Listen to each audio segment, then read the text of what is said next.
چنانچہ فرمایا کہ والذاریات ذروا، یہ ذاریات سے مراد ہوائیں، جو اللہ تعالیٰ کی ایک عجیب اور عظیم نعمت ہے۔ قسم ہے ہواؤں کی، اڑانے والی، بکھیرنے والی۔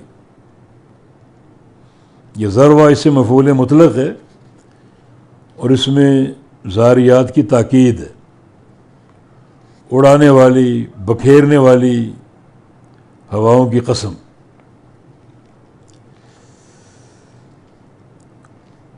یہ ذاریات اسم فاعل مؤنث کا صیغہ ہے اور اس کے دو طرح کے باب آتے ہیں، ایک تو ذرا یذرو ذرون، یعنی باب نصر ینصر، دوسرا ذرا یذری ذرین، یعنی ضرب یضرب۔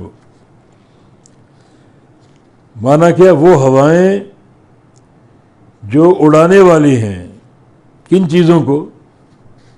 جو چیزیں بھی ہوا کے آنے سے اڑتی ہیں، گرد اڑتا ہے، مٹی اڑتی ہے، ریت اڑتی ہے،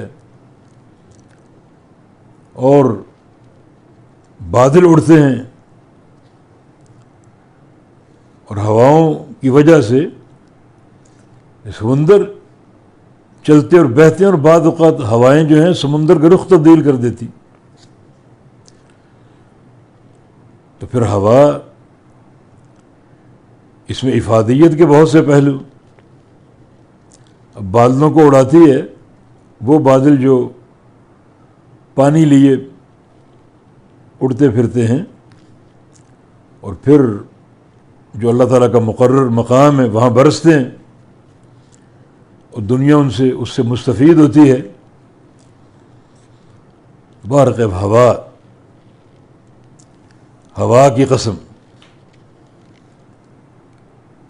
ہوا اگر تیز ہو تو وہ آندھی کی شکل اختیار کر جاتی، اور جب کبھی آندھی آتی تو نبی علیہ السلام دعا کیا کرتے تھے، اللہم انی اسألک خیرہا وخیر ما فیہا واعوذ بک من شرہا وشر ما فیہا۔ کہ اللہ، میں اس ہوا کا جو خیر کا پہلو، خیر کا حصہ، وہ تو اسے طلب کرتا ہوں، اس کا سوال ہے، اور اگر اس میں شر ہے تو اس سے تیری پناہ چاہتا ہوں۔ نبی علیہ السلام کی ایک حدیث ہے، نصرت بالصبا واہلکت عاد بالدبور۔ بعض اوقات یہ ہوائیں مسلمانوں کی نصرت کا باعث بنتی ہیں اور کفار کی ہلاکت کا۔ قوم عاد اور قوم ثمود، ان کے قصے آپ جانتے ہیں۔ قوم عاد کو تیز ہوا سے اللہ نے تباہ و برباد کر دیا،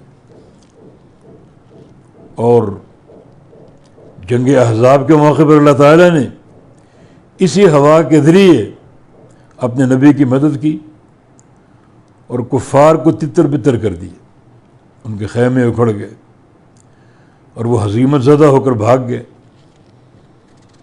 یہ ہوا ہے، اس کی عظمتیں ہیں۔ تو قسم ہے ہواؤں کی، اڑانے والی، بکھیرنے والی۔